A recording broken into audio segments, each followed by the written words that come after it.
Donald Trump froze aid to South Africa because he said the government was seizing land from the white class in the country. He wanted to punish South Africa. However, this white class is only 8% of the South African population, but owns nearly 75% of private land, and Trump wants the South African government to let it be that way. He sent a message that other African countries should do the same. However, Captain Ibrahim Traore of Burkina Faso has openly defied Trump's orders. Not only did he ignore Trump, but he announced joining forces with South Africa and reclaiming land from Western companies who extract precious metals worth hundreds of billions of dollars. With the stroke of a pen, he issued an order that has not become a headache for the Western mining and farming companies in Burkina Faso. So, how does Traore's order change everything in Burkina Faso for the exploitative Western companies, and how everyone, including the West, is shocked because Ibrahim Traore did in minutes what South Africa took decades to do? In this video, let's know about the whole story.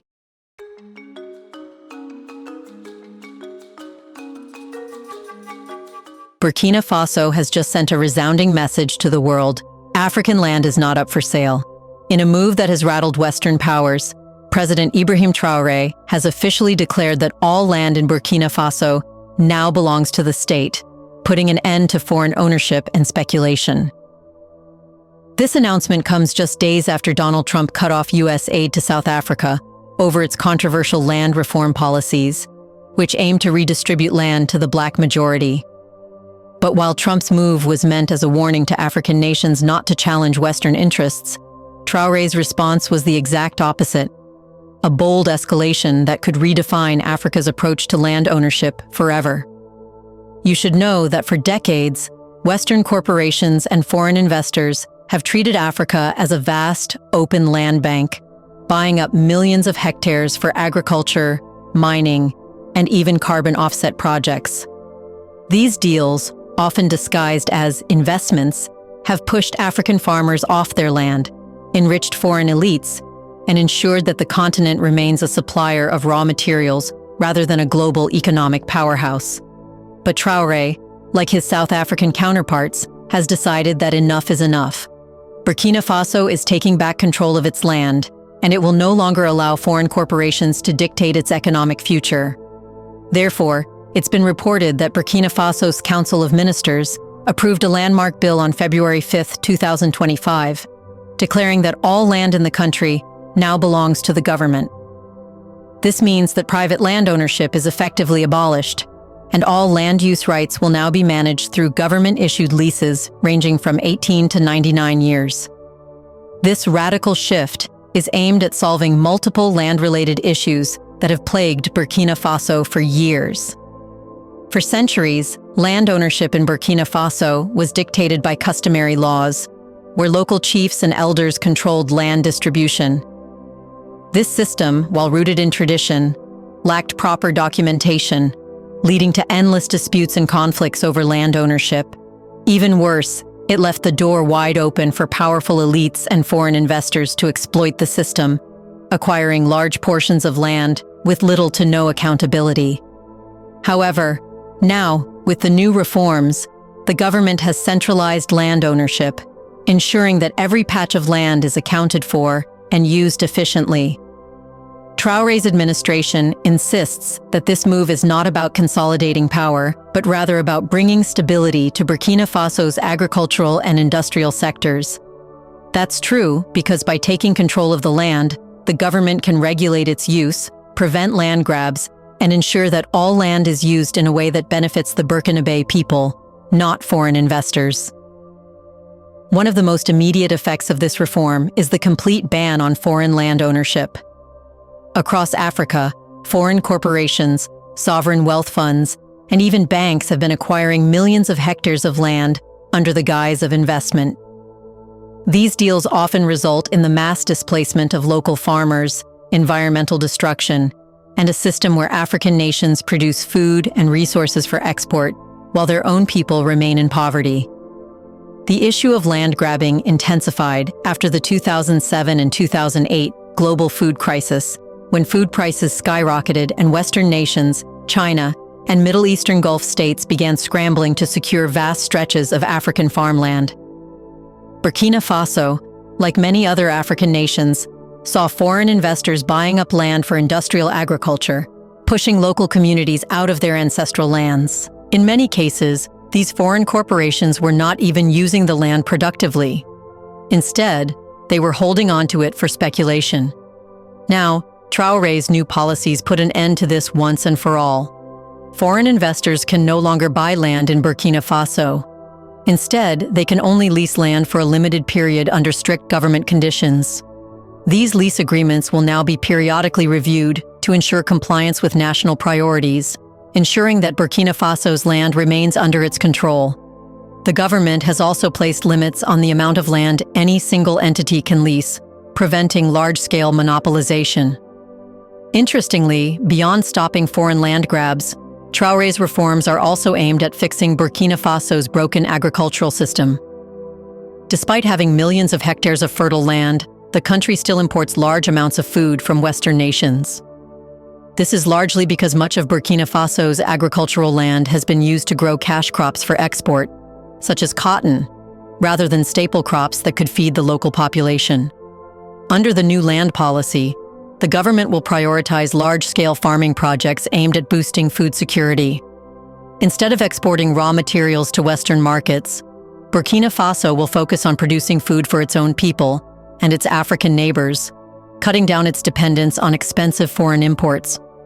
This aligns with the broader vision of the African Continental Free Trade Area, which aims to create a self-sufficient African economy that no longer relies on Western imports. Before we continue further, tell us, are you enjoying the video? If yes, please like and share the video and subscribe to our channel to watch more videos on Black Africa. Let's continue now. The land reforms also extend to mining land, cutting Western corporations out of Burkina Faso's wealth. Burkina Faso is one of the top gold-producing nations in Africa, yet for decades, the vast wealth beneath its soil has enriched foreign corporations rather than the Burkinabe people.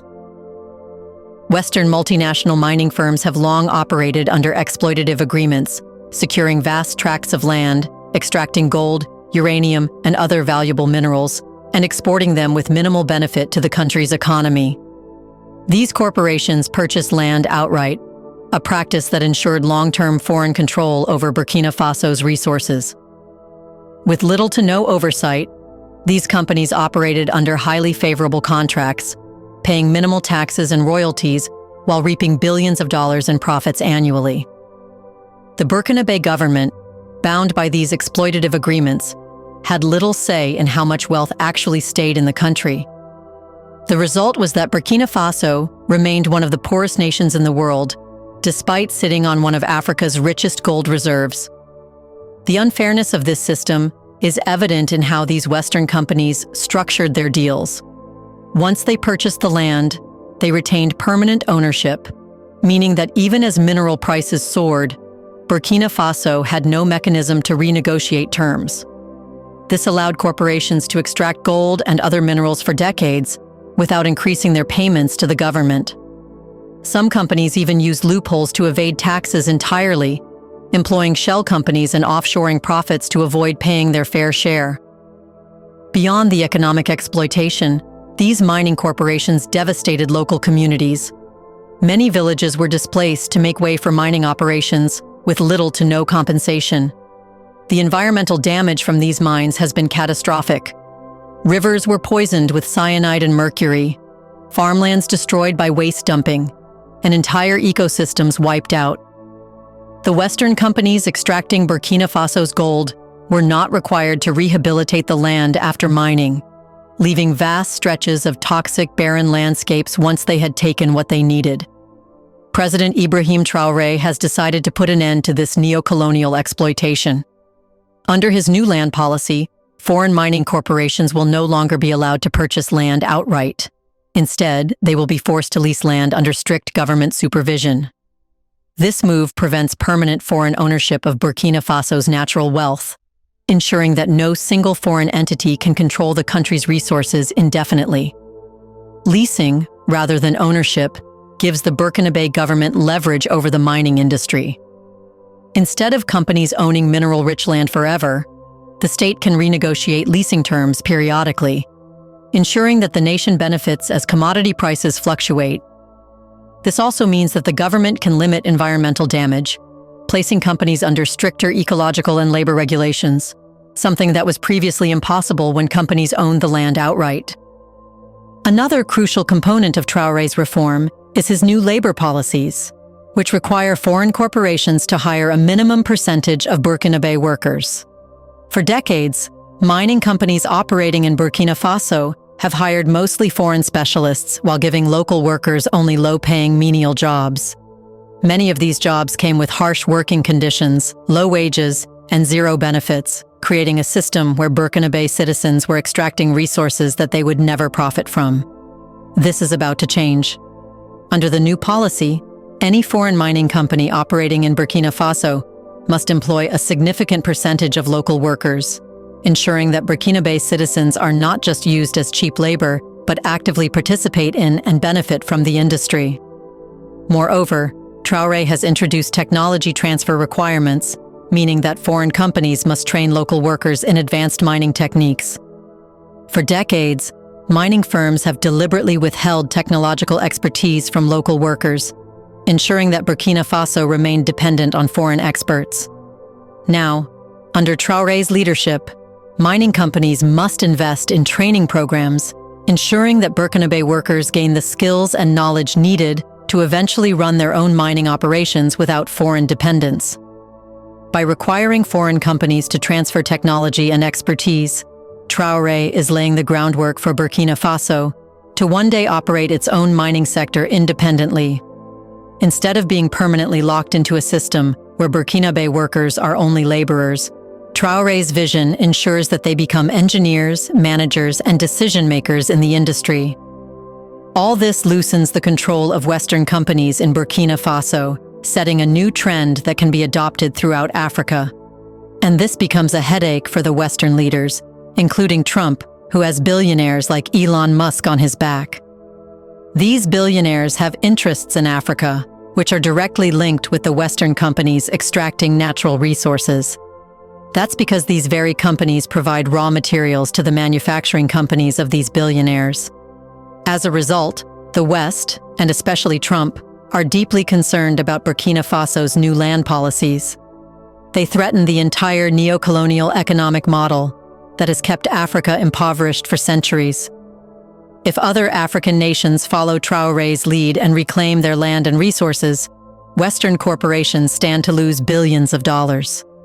Until now, Western mining firms have relied on weak African governments to secure one-sided agreements that benefit them while leaving local populations in poverty. But now that Burkina Faso is asserting its sovereignty, other African nations might begin to reclaim their resources as well. If that happens, Western economic dominance in Africa will crumble. The fear among Western leaders is that Traore's policies will serve as a model for other resource-rich African nations. If countries like Mali, Niger, and the Democratic Republic of Congo implement similar land reforms, Western corporations will lose access to Africa's vast mineral wealth. Now, Ibrahim Traore's revolutionary land reforms have permanently changed Burkina Faso's mining industry. By abolishing foreign land ownership, enforcing strict labor laws, demanding technology transfer, and implementing environmental regulations, he has put an end to decades of exploitation. Burkina Faso is no longer a passive supplier of gold and minerals for Western corporations. Instead, under Traore's leadership, it is becoming a nation that controls its own resources and ensures that its people, not foreign shareholders, reap the benefits. This trend began in South Africa, which is now being punished. However, Ibrahim Traore does not care how the United States will punish it. He successfully neutralized France and reached a point where France could not do anything against him. And he will do the same with the United States, de-risking his country from the West. As of now, Burkina Faso's bold reforms are happening at the same time as South Africa's own land reform efforts, creating a pan-African movement toward reclaiming land from foreign control. By aligning with South Africa, Burkina Faso is helping to create a unified front against Western economic coercion. If more African nations follow their lead, the West will no longer be able to use economic blackmail to maintain control over Africa's resources.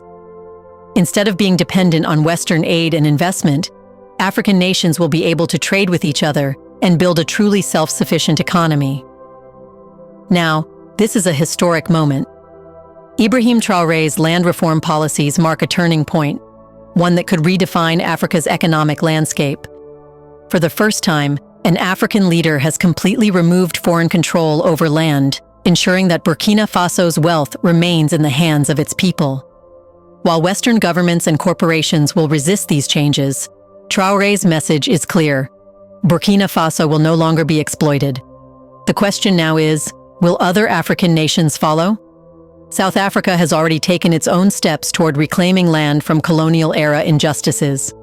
If other nations join Burkina Faso and South Africa in this fight, it could spell the end of Western economic dominance over Africa forever. Now the West is watching, and it is afraid. What do you think? Should all African countries reclaim their land and give it back to the local Black population? Isn't it true that all African countries should at least ban foreign companies from buying vast land that is later used as an income source to create instability and change regimes?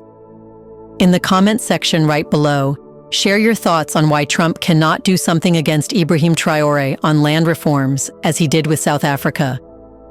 Do you want to watch more videos like this one? If yes, subscribe to our channel and press the bell icon next to it. We bring videos on Black Africa, its history, rich arts and culture, and things the world should know about. Thanks for watching, and until the next video, stay tuned.